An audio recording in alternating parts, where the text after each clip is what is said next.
There are moments in a man's life when silence finally gives way to something more powerful, the truth. For Tom Selleck, that moment has arrived at the age of 80, after decades of carefully guarding his private thoughts, of deflecting personal questions with his trademark humor and easy charm. Selleck has decided that the time has come to speak openly, honestly, and from the heart about a man who changed the entire course of his life.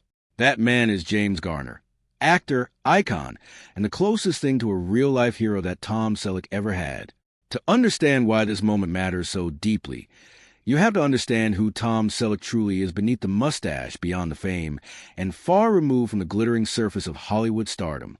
Born on January 29, 1945, in Detroit, Michigan, Selleck grew up in a working-class household that eventually relocated to Sherman Oaks, California. He was not a boy who dreamed of movie sets and television cameras. He was a boy who loved sports, competition, and the outdoors. He attended the University of Southern California on a basketball scholarship, fully expecting that athletics would define his future. But life, as it so often does, had a completely different plan waiting just around the corner. A drama coach at USC spotted something in the tall, broad-shouldered young man that Selleck himself had not yet recognized: a natural magnetism, a quiet confidence, and an ability to hold a room without even trying. With some gentle encouragement and a nudge toward acting classes, Selleck began a journey he never anticipated. Early commercial work, including appearances in well-known advertisements of the 1960s, gave him a taste of the camera. And the camera, it turned out, loved him back without hesitation. The path to stardom was not paved overnight. Through the 1960s and 1970s, Selleck worked steadily, picking up guest appearances on television shows, learning the craft from the inside out, and building the kind of quiet resilience that only comes from years of persistence in a brutally competitive industry. Hollywood is not a place that rewards patience easily, and there were many years when Selleck had every reason to give up, but he didn't. He kept showing up, kept refining his skills, and kept believing that something big was on the horizon. One of the great near misses of cinema history nearly changed everything. Tom Selleck was famously the preferred choice of filmmakers for the role of Indiana Jones in Raiders of the Lost Arkansas. He had passed every test, impressed every decision-maker, and stood on the verge of stepping into what would become one of the most iconic roles in movie history. But his commitment to a television project that would ultimately define his career made it impossible to accept. It was a heartbreaking moment at the time, though history would prove that the role Selleck was destined to play was already waiting for him on the sun-drenched shores of Hawaii. In 1980, Tom Selleck became Thomas Magnum, the wisecracking, Ferrari-driving, Hawaiian shirt-wearing private investigator at the center of CBS's Magnum PI. The show was an immediate sensation. Audiences fell completely in love with the character. Charming but not shallow, tough but not cold, funny but never foolish. For 8 seasons, Selleck delivered one of the most consistently entertaining performances in the history of American television. He won an Emmy Award. He won a Golden Globe. He became one of the most recognizable faces on the planet. But even as all that success was unfolding, there was something happening off-screen that would matter far more to Selleck in the long run.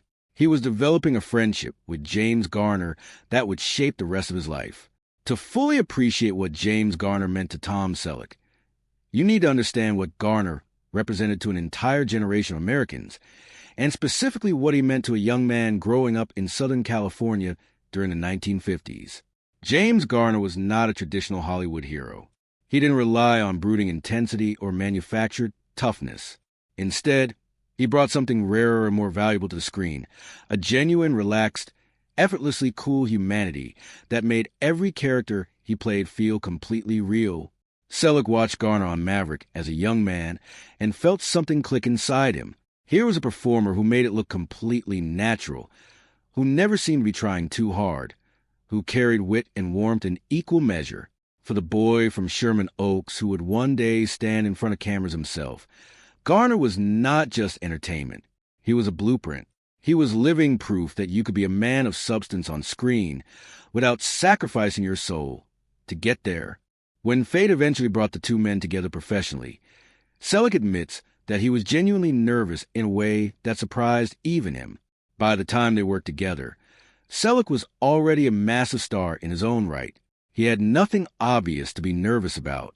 And yet standing in the presence of James Garner, the man he had admired for decades, Selleck felt the full weight of that admiration pressing down on him. He desperately wanted Garner's respect. He wanted the man he had looked up to for so long to look back at him with equal regard. What happened next is something Selleck has described as one of the most quietly transformative experiences of a professional life. Garner walked over, extended his hand, cracked a dry, perfect joke, and immediately made Selleck feel not like a fan meeting an idol, but like a colleague being welcomed by an equal. That single gesture, so simple, so generous, so completely characteristic of the man, told Selleck everything he needed to know about James Garner's character.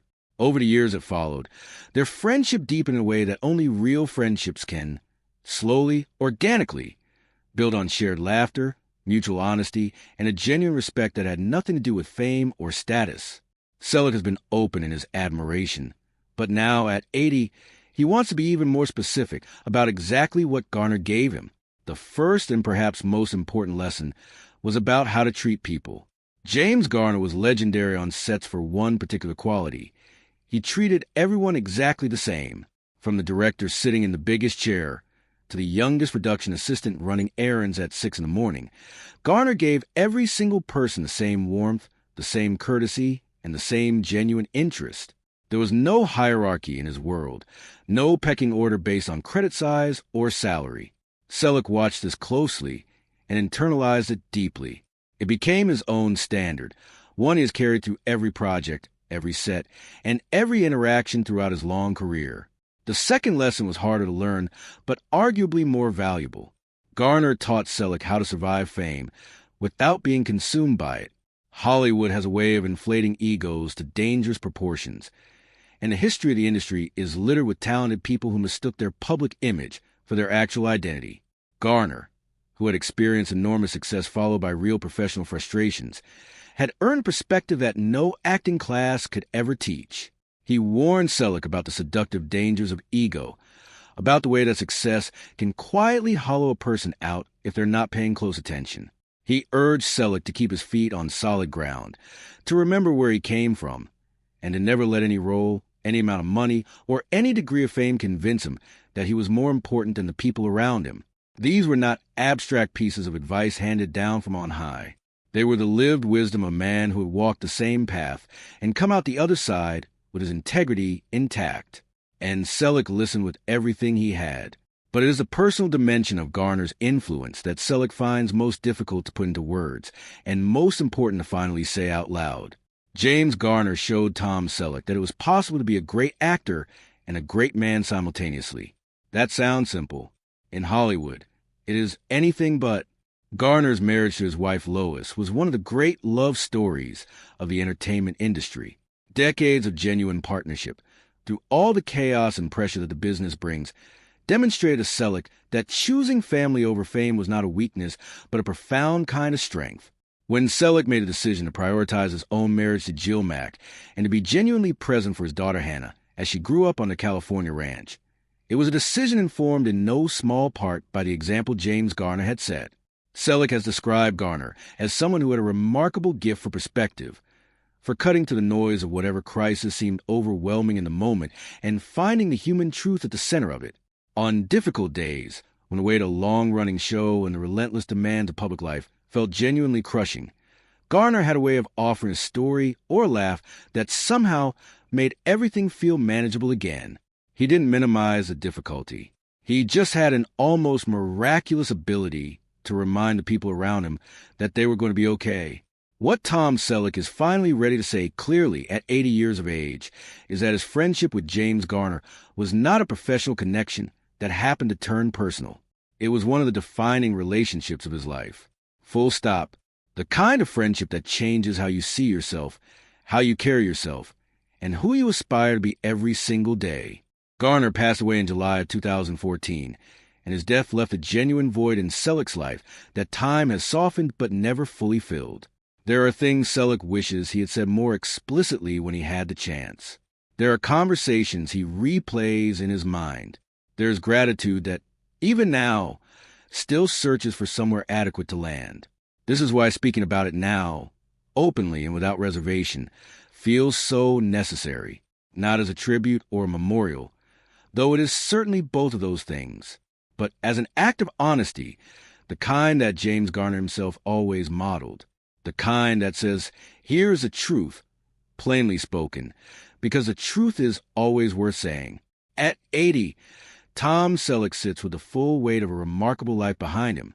The ranch in Hidden Valley, the long and loving marriage, the daughter who found her own passion and pursued it with everything she had, the career that stretched from Hawaii to New York and back again, from Magnum P.I. to Blue Bloods, from young Hollywood hopeful to genuine American institution. It is a life worth celebrating. But when Selleck is asked what he is most proud of, what he hopes people will remember when they think of the man behind all those characters and all those performances, the answer he gives is quietly remarkable. He hopes they see someone who tried to be decent, someone who tried to treat people well, someone who showed up, did the work, kept his word, and loved his family without apology. Those are not the values of a Hollywood star. They are the values of a man. And the man who helped Tom Selleck understand the difference between the two was James Garner. I owe him more than I could ever properly express, Selleck says, his voice carrying the easy weight of absolute sincerity. Jim set a standard for how to act, how to work, how to treat people, how to live. And at 80 years old, I can tell you honestly that I am still reaching for it, still trying every day to be the kind of man he showed me it was possible to be. That is his legacy in my life. And I don't think there is any greater gift one person can give another. Some truths take a lifetime to fully understand, and some debts can never be fully repaid, only honored day after day in the quiet choices of how a man decides to live.